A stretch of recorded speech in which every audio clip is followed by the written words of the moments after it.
வணக்கம் மக்களே, இந்த வீடியோல நம்ம ஒரு சோகமான செய்தி தான் பார்க்க போறோம். நடிகர் ஃபகத் ஃபாசிலுக்கு உடல்நலம் சரியில்லாமல் மருத்துவமனையில் அனுமதிக்கப்பட்டிருக்கிறார். அவருக்கு இப்போது மிகப்பெரிய ஒரு நோய் ஒன்று பாதிக்கப்பட்டிருக்காரு. என்ன செய்தின்னு வாங்க இந்த வீடியோல முழுமையாக பார்க்கலாம். அதுக்கு முன்னாடி நம்ம சேனலை முதன்முறையா பாக்குறீங்கன்னா சப்ஸ்கிரைப் பண்ணாதவங்க எல்லாம் சப்ஸ்கிரைப் பண்ணிக்கோங்க. பெல் பட்டன் சிம்பல் அமைக்கி நம்ம சேனலோட நோட்டிபிகேஷனை எனபிள் பண்ணிக்கோங்க. நாங்க போற வீடியோ பாத்தீங்கன்னா உங்களுக்கு உடனுக்குடனே வந்து சேரும். நடிகர் ஃபகத் ஃபாசில் உடல்நிலை என்னாச்சு? ADHD குறைபாடு என்றால் என்ன? இந்த நோய் யாருக்கெல்லாம் வரும்? வாங்க இந்த வீடியோல முழுமையாக பார்க்கலாம். மலையாள நடிகர் ஃபகத் ஃபாசிலுக்கு மூளை சார்ந்த மனநல பிரச்சனை கண்டறியப்பட்ட நிலையில் அந்த நோயின் அறிகுறிகள் என்னென்ன என்பதை வாங்க இந்த வீடியோல பார்க்கலாம். இது குறித்து டாக்டர் ஃபரூக் அப்துல்லா அவர்கள் தனது சமூக வலைதள பக்கத்தில் சொல்லியிருக்கிறாரு.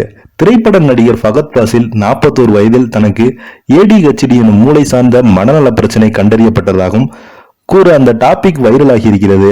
அது மட்டும் இல்லாமல் இவருக்கு நிறைய திரையுலகை சேர்ந்தவங்க நிறைய பேர் உடல்நலம் விசாரித்துட்டு வராங்க. ADHD என்பது அட்டன்ஸ் டெஃபிடிக் ஹைப்பர் ஆக்டிவ் டிசார்ஸ் என்பதாக சுருக்கமாகும். அந்த பெயரின் நேரடி தமிழாக்கம் கவனக்குறையுடன் கூடிய அதிக துருதுருப்பையும் உண்டாக்கும் மூளை மனநலம் சார்ந்த பிரச்சனை என்பதாகும்.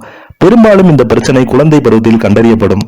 சில பேருக்கு வளரும் இளம் பருவத்திலே, இன்னும் சில பேருக்கு ஃபகத் கூறும்போது அவர் வயது முதிர்ந்த நிலையிலும் கூட கண்டறியப்படலாம். இதில் 2 வகை உண்டு.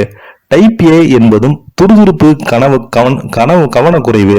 கவனக்குறைவு இதன் அறிகுறிகள் என்னென்னு வாங்க பார்க்கலாம். கவனக்குறைவு வழிமுறைகள் பின்பற்றுவதில் கவனக்குறைவு, ஈடுபான்மை, யாருடனும் கலந்து பழகாமல், வெட்கத்தை அதிகமாக வெளிப்படுத்துவது, எளிதாக கவனச்சிதறலுக்கு உட்படுவது, வழிமுறைகளை ஒத்து வராத இயல்பு, முறையாக தனது பொருட்பான்மை பேணாமல் இருப்பது, தனது உடைமை மீது கவனம் இல்லாமல் இருப்பது, எதை கூறினாலும் மெதுவாக கூறப்படுவது, உட்கொள்வது. டைபி என்பதும் கவனக்குறையும் துருதுருப்பும் ஒன்றுதான். இதனுடைய அறிகுறிகள் என்னன்னா, எப்போதும் அதிகமாக துருதுருப்புடன் இருப்பது, ஒரு இடத்தில் உட்காராமல் அங்கும் இங்கும் துருதுருவன இருப்பது, அதீத பேச்சு, சத்தமாக பிறரிடம் பேசுவது, தங்களது முறைக்காக கத்திருக்காமல் குறுக்கு அடுத்தவரை பேச விடாமல் பேசுவது, விரைவில் சினம் கொள்ளுவது. இப்படியான அறிவுகள் கொண்ட குழந்தைகள் பள்ளி கல்வியிலும் கவனக்குறைபாடுகள் இருப்பாங்க. கூடவே அதிக துருதுருப்புடன் அல்லது தொய்வமாக இருப்பாங்க. பெற்றோர்கள் இவரை மருத்துவம் காட்டி மனநல மருத்துவம் பரிந்துரை பெற சிகிச்சை பெற வேண்டும். இந்த நிலைக்கு சிறப்பான முன்னேற்றம் தரும் மருத்துவர்கள், சிகிச்சை முறைகள் இருக்காங்க. மாத்திரைகள், மனோதத்துவ சிகிச்சை முறைகள், ஆற்றுப்படுத்தல் சிகிச்சை என நல்ல முன்னேற்றம் கண்டு நோயை குணப்படுத்த முடியும். இப்போது வயதானவர்களுக்கு வரும் ADA குறித்து காண்போம். நான் கேட்கும் பின்வரும் அறிகுறிகளுக்கு உங்கள் விடை என்னென்ன சிந்திங்கள். கடந்த 6 மாதமாக உங்கள் வாழ்க்கையில் நடந்த விஷயங்கள் இந்த 6 கேள்வியில் ஒப்பிடலாம்.